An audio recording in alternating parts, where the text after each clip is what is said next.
رب اجعلنی مقیم الصلاۃ ومن ذریتی، اے میرے رب، اے میرے پروردگار، کر دے مجھے بھی نماز کو قائم کرنے والا، ومن ذریتی، اور میری کچھ اولاد کو بھی نماز کے قائم کرنے والا بنا۔ ساری اولاد کے لیے دعا نہیں مانگی، کچھ اولاد کے لیے دعا مانگی۔ ربنا وتقبل دعا، اے میرے رب، ہمارے رب قبول فرما لے میری دعا۔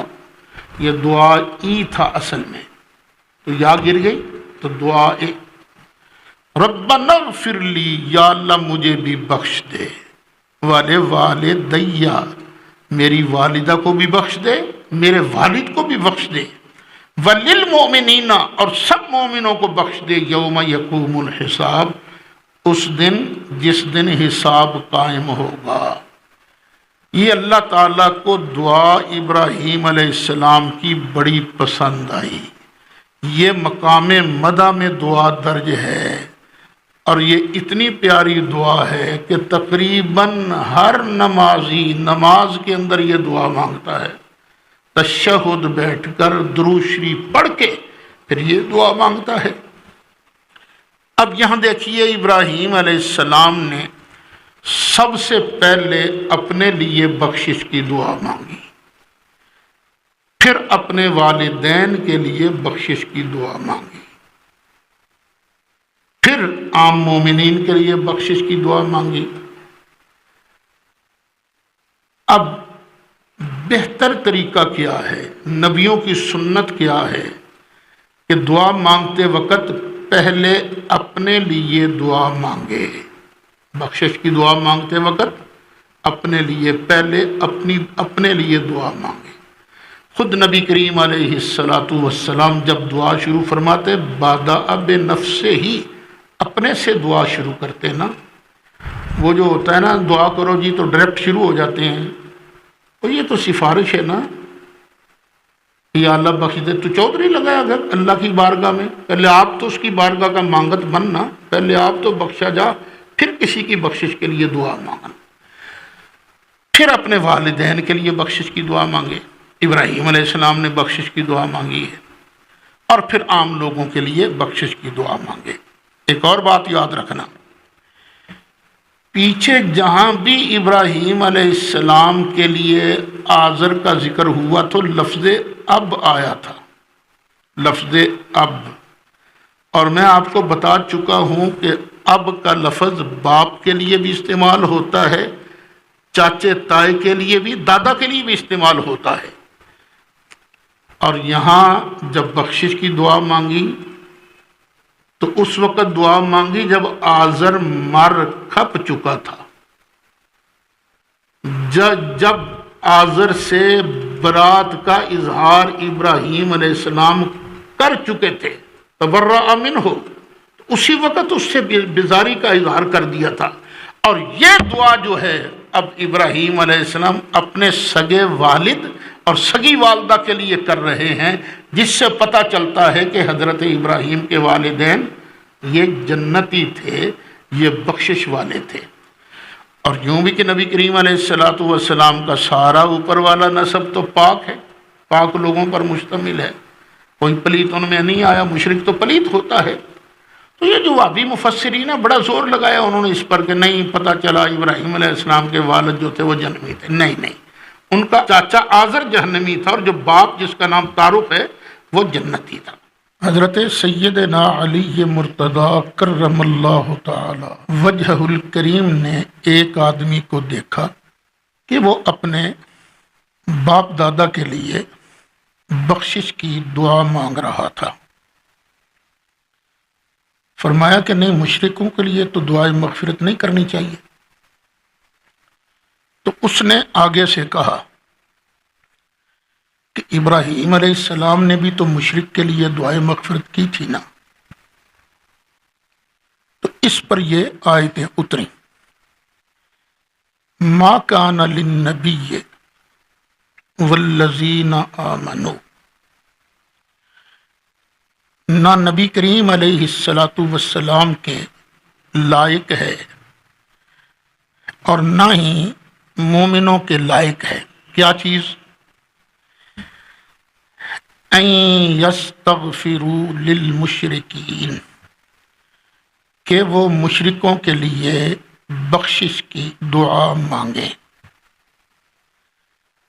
وَلَوْ كَانُوا أُولِي قُرْبَى، اگرچہ وہ رشتہ دار ہی کیوں نہ ہوں۔ من بعد ما تبین لہم، اس کے بعد کہ ان پر واضح ہو چکا ہو، انہم اصحاب الجحیم، بے شک یہ تو جہنمی ہے۔ یعنی جب واضح ہو جائے کہ مرنے والا جہنمی ہے تو اس کے لیے بخشش کی دعا جائز نہیں،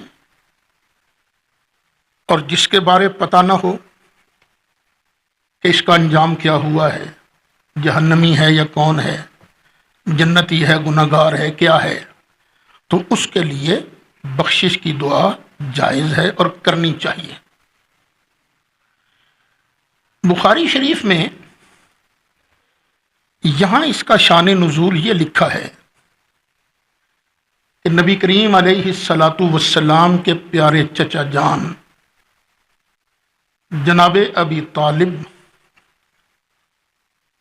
ان کا انتقال ہونے لگا تو نبی کریم علیہ السلام نے ان سے فرمایا، چچا تو کلمہ پڑھ لے تو میں اللہ کی بارگاہ سے تمہیں بخشوا لوں گا۔ ابو جال وغیرہ بھی پاس بیٹھے تھے، انہوں نے کہا کہ نہیں نہیں ابو طالب، کلمہ نہ پڑھنا۔ تو انہوں نے فرمایا کہ میں عبد المطلب کی ملت پر ہوں، روح پرواز کر گئی۔ اب نبی کریم علیہ السلام نے ان کے لیے بخشش کی دعا مانگنی چاہی تو اللہ نے یہ آیتیں نازل فرمائی، یہ بخاری شریف کے اندر لکھا ہے۔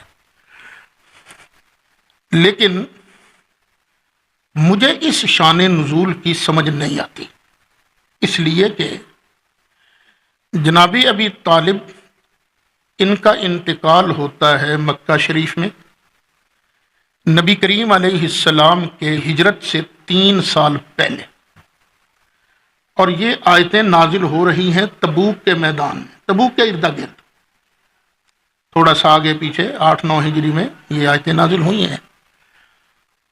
تو ان آیات کا شان نزول اس واقعہ کو کیسے بنایا جا سکتا ہے؟ دوسرا ایک میری بات یاد رکھنا کہ ہم پر کوئی خدائی مار ہے اہل سنت پر، ذرا ذرا سے جو مسائل ہیں ان کی وجہ سے ایک دوسرے پر کفر کے فتوے لگائے جاتے ہیں، جو مخالف اس کو حرامی کہنے سے دریغ نہیں کیا جاتا۔ تو بیٹے یہ کوئی ایسا مسئلہ تو نہیں ہے کہ جو مانے یا نہ مانے اس پر کفر کا فتویٰ لگے گا۔ دیکھیے جناب ابی طالب وہ ہیں جنہوں نے ساری زندگی نبی کریم علیہ الصلاۃ والسلام کا دفاع کیا ہے، کافروں کے حملے ہوتے تھے، پہرا دیتے تھے سرکار کا۔ جس نے ساری زندگی اتنی خدمت کی ہو تو کیا ہمیں یہ جچتا ہے کہ ہم منہ سے کہیں کافر کافر کافر کافر کافر؟ نہیں نہیں، اپنی زبان بند رکھو، بند رکھو۔ میں جب ان کا ذکر آتا ہے اگرچہ رضی اللہ عنہ نہیں کہتا، کیونکہ میرے پاس کوئی ثبوت نہیں کہ انہوں نے سرکار کے ساتھ کوئی نماز پڑھی ہے، کوئی ثبوت نہیں، لیکن جب ان کا نام لیتا ہوں تو جناب یا حضرت اس کے بغیر ان کا نام منہ سے نہیں نکلتا۔ تو وہ جانے، اللہ تعالیٰ جانے، ہمیں اس سے کیا، ہم سے تو نہیں پوچھا جائے گا کہ انہوں نے ایمان قبول کیا تھا کہ نہیں قبول کیا تھا۔ اب وہ جو حضرت علی کے سامنے اس بندے نے کہا تھا، ابراہیم علیہ السلام نے بھی تو بخشش کی دعا مانگی تھی نا آزر کے لیے، اور آزر کون تھا یہ میں پہلے بیان کر چکا ہوں کہ حضرت ابراہیم علیہ السلام کا والد نہیں تھا، چچا تھا، چچا تھا۔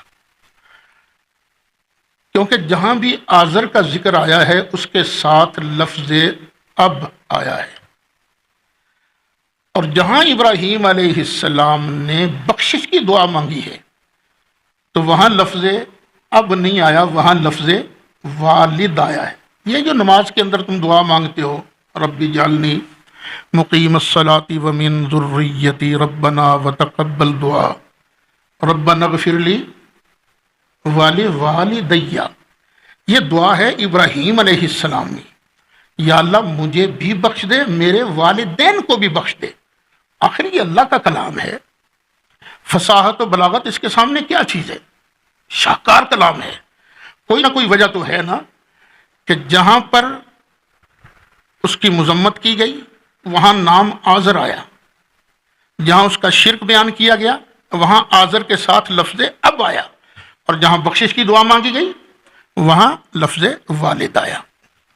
اب اللہ تعالیٰ آزر کے لیے بھی بخشش کی دعا مانگی تھی، وہ کیوں مانگی تھی اللہ وہ بیان کرتا ہے، وَمَا كَانَ اسْتِغْفَارُ إِبْرَاهِيمَ لِأَبِيهِ، اور ابراہیم کا اپنے اب، اپنے چاچا آزر کے لیے بخشش کی دعا کیوں تھی؟